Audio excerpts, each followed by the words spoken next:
Hello everyone, I am Azlan. And I am Fatin. We are the facilitators for Module 2.2, Adapting to Others, Reading the Room. In the last lesson, we explored the foundations of communication styles. We learned how your own style, whether direct or indirect, formal or casual, affects how others perceive you.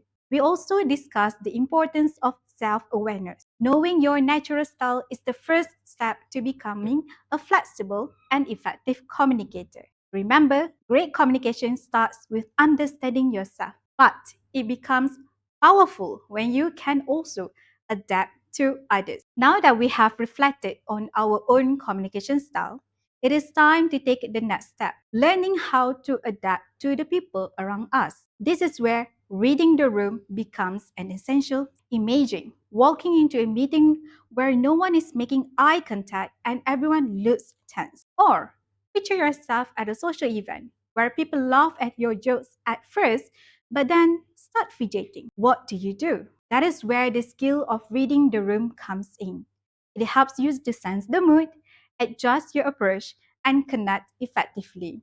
In this module, you will be able to analyze and adapt communication approaches based on situational and interpersonal factors. And in detail, you will learn to read the room by noticing the cues, adjusting your delivery, and adapting to different communication styles. By the end of this module, you won't just know the theory, you will be able to spot the cues, interpret them, and flex your communication style in real situations. Now, think about the last time you walked into a room and instantly felt the mood tense, excited, or relaxed. That is the heart of our next topic, what it means to read the room. Reading the room means observing and interpreting the emotional and social climate of a group so that you can respond in the right way. It involves picking up on the mood, whether people seem tense, relaxed, or even excited. It also means sensing the group's overall energy. Are they focused and engaged, or distracted and restless? Another part of reading the room is noticing the status role. For example, who is leading the conversation and who is mainly listening. And finally, it is about recognizing what is appropriate for the situation. Should you keep things formal, add some humor, or even show some emotion? Most importantly, remember that reading the room is not about people pleasing. It is about choosing the most effective and respectful response so your communication connects better with others. Now that we know what it means to read the room, let's take a look at the key skills you need to actually do it well. To really read the room, there are four key skills you can practice. The first is observation. Pay attention to body language, facial expressions, and your posture. Also, notice the group dynamics. Who talks the most and who stay quiet. For example, in a meeting, if one colleague keeps glancing at the clock or folding their arms, it may mean they are disengaged or under pressure. The second is listening. This isn't just about the words being spoken, but also how they are said. Notice the tone, pacing, and even interruptions. To give an example, if a classmate says, I guess that could work, in a hesitant tone, they may not be fully convinced if the words sound agreeable. The third skill is empathy. Try to tune into the emotional undercurrents and put yourself in others' shoes. Ask yourself, what might they be feeling right now? For example, if a friend gives short answers and avoids eye contact during casual chat, they may be upset about something else, not about you. And of course, finally, situational awareness. Consider the context. Is this a casual chat, a formal interview, or a high pressure meeting? The situation often tells you a lot about how to respond. For example, a joke may work in a coffee break conversation, but it might not land well in a serious boardroom presentation. And here's a quick tip. When in doubt, pause and observe before speaking. That short pause can give you the insight you need to adapt effectively. So, let's dive deeper by looking at some of the cues that can help us read the room, starting with the nonverbal signals. Nonverbal cues often reveal what people are really feeling, sometimes more clearly than words. If someone has their arms folded, it may suggest defensiveness or discomfort. For example, in a meeting, a colleague crossing their arms while present might mean they are not convinced yet. Leaning forward usually signals engagement in interest, like when students lean closer during a lecture. They are paying attention and want to know more. And looking away can mean boredom or distraction. For instance, if an audience keeps glancing at their phones, you may need to change your delivery style. Next, a smile often shows openness or agreement. In a job interview, when the interviewer smiles and nods, it is a good sign that they like your answer. Fidgeting also may point to nervousness or impatience. So think about someone tapping their pen during a long presentation. It may mean they are restless or anxious. And lastly, silence doesn't always mean agreement. It could be the sign of thinking, hesitation, or even resistance. For example, after you suggest a new idea and the room goes quiet, people may be processing, or they may not be ready to agree yet. The key is to notice these signals in context. One gesture on its own may not mean much, but when combined with the overall mood and situation, it gives you valuable insight into how people are feeling. Nonverbal signs are important, but so are the words and tone people use. Let's take a look at the verbal cues. Verbal cues give us a lot of information about the mood and direction of a conversation. First, notice the tone changes. A sudden shift to seriousness may signal tension, while humor can lighten the mood.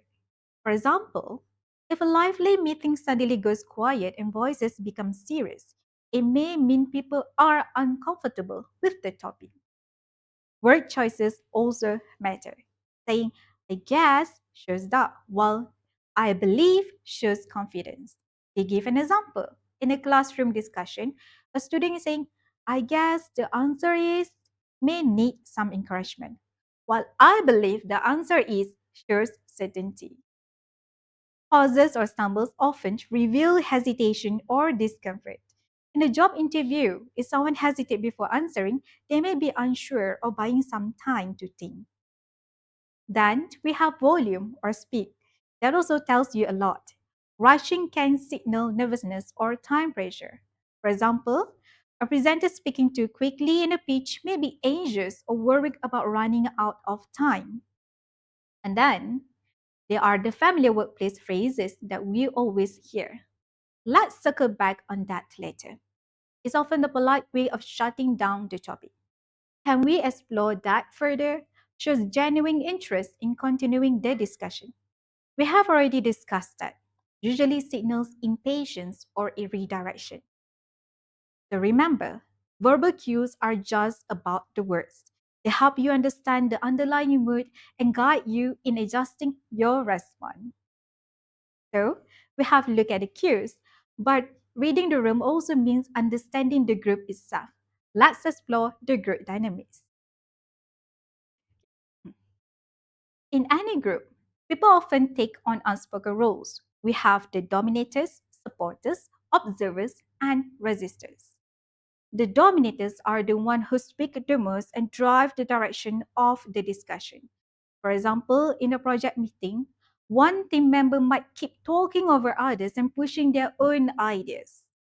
We also have the supporters, where they encourage others and help balance the energy. So think of a class discussion where someone nods, smiles, and says, that is a good point, helping others feel more confident to speak up. Observers may stay quiet, but they are often very attentive, so don't overlook them. In a group assignment, a quiet student may not say much during the meeting, but later they submit excellent ideas in writing. And then there are the resistors, who push back against the ideas, either passively or openly. For instance, in a brainstorming session, when someone roll their eyes or say, that wouldn't work without suggesting alternative. So, as a communicator, your job is to notice this shift in group energy. Are people nodding along or zoning out? Are side conversations starting? Has someone gone silent or disengaged? When you notice the energy dipping, don't just push through. Adjust your pace, your tone, or your approach to bring people back in. Now, the big question, once you have read the room, what do you actually do with that information? This is where flexing your communication style comes in.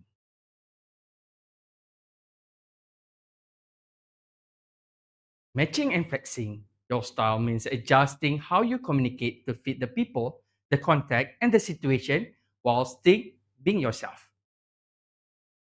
It matters because it helps you build wait, again. Daripada mula di. Silap. Yeah. Matching and flexing your style means adjusting how you communicate to fit the people, the context, and the situation while still be yourself. It matters because it helps you build trust and rapport, and it prevents misunderstanding, and it makes your message more effective. The key idea here is to stay true to your own voice, but shape the way you deliver the message so that it really connects with others. To flex your style, start with your tone and formality. Keep it relaxed and friendly in casual settings, but switch to a polite and professional tone in the formal situations. Next, think about the level of detail. Some people want the big picture, just the main outcome, while the others prefer step by step details and evidence. Your body language and energy also matters. If the body, if the body, if the Your body language and energy also matter. If the group is lively and energetic, use open gestures and of more animated tone. If the group is serious, keep your posture calm and your tone steady. Then adjust your language choice. With friends and peers, everyday language and humor work fine. But with your leaders or client, use clear and professional wording. And finally, choose the right medium. Casual text may be fine for a friend, but for your manager or formal email or call it often better. Here are few ways flexing your style works in real life. In the workplace, you might explain things casually with stories and humor while talking to the teammates. In a meeting with the senior management, you would switch to a formal tone, structured slides, and clear and concise delivery. In the classroom, with classmates, you may go step by step through examples.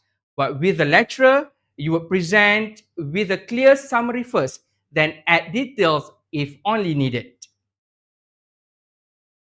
In a social setting, you might tell long, funny stories with friends, but at a networking event, you would keep them shorter, more relevant, and more professional. The message stays the same, but the way you deliver it changes depending on the people and the situation. When it comes to flexing your style, here are some quick but powerful tips. First, always observe the mood before you speak. For example, if you walk into a meeting and the energy feels serious, start with a professional tone. If the atmosphere feels light and casual, you can relax your style a bit. Second, mirroring. This doesn't mean copying people, but gently matching their pace, energy, or formality. For instance, if someone speaks slowly and calmly, avoid rushing your words. If they are enthusiastic and animated, you can raise your voice to create the energy too. Third, remember that your core message does not change. Only the style does.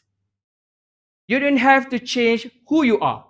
You are just packaging your message in a way that makes it easier for others to receive. Another tip, if you are not sure how formal or informal to be, start on the professional side. It is easier to relax your start later than to repair a bad first impression. And finally, know that flexibility is not faking. It is not about pretending to be someone else. It is about being clear, respectful, and effective with different kind of people. Think of it like dressing for occasion. You are still the same person, but you present yourself in a way that fits the best. There are a few common mistakes that we should watch out for. The first is talking too much without checking the vibe. If you keep going while people are restless or disengaged, you lose the intention. For example, in a meeting, you might keep explaining why your colleagues are already glancing at their phones. Instead, pause, give a quick question, or invite input to bring them in. The second pitfall is ignoring subtle cues. If you miss signs of boredom, confusion, or resistance, your message may not land. Imagine teaching a class where students look confused, but you keep moving forward. A better approach is to slow down, repeat, and explain in a simpler way. Third, mistake is assuming your style fits every room. That what works with friends may not work with the clients. For instance, casual jokes that are fine with your teammates might feel unprofessional in the formal presentation. Always observe first, then adapt your tone and language. And finally, be careful of overcorrecting or losing authenticity. If you change your style too much, you may come across as fake or inconsistent. For example, if you switch personalities in every settings, people won't know which version you to trust. Remember, flexing is about delivery, not about changing who you are. So here's the key reminder: stay present, stay flexible, stay authentic. So here's the key reminder: stay present, stay flexible, stay authentic. Effective communicators do not perform for the room, they connect with it. Here are the main lessons to carry with you. First, reading the room is a skill, not a guesswork. Anyone can learn it by practicing awareness. Second, always pay attention to cues. Look at non-verbal signals like body language and postures. Listen to verbal cues like tone and word choice and sense the overall energy in the room. Third, remember to adapt, not to perform.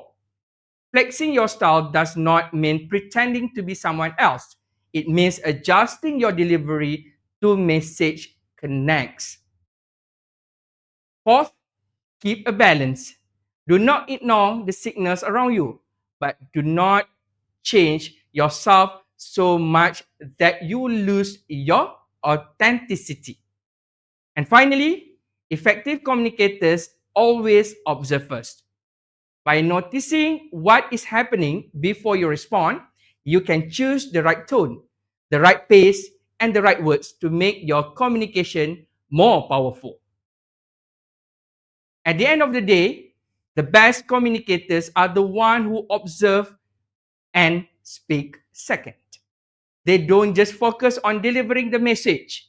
They stay alert, adjust as needed, and remain authentic and make their message land with impact. These references provide deeper insight into non-verbal cues, group dynamics, and adapting communication across cultures. They are great resources if you like to explore more for this particular topic. So, we have seen how important is to read the room. By noticing the cues, adapting your delivery, and staying authentic, these skills help you connect more effective in any situation. But what happens in the room itself is shaped by differences. different personalities, different cultures, or even power dynamics. That is what we will explore next. In the upcoming module, we will look into the communication across differences and learn how to navigate styles, cultures, and hierarchies with confidence. Thank you for joining this session. We appreciate your attention and we hope you found the lesson useful. Let's carry these skills forward into the next module.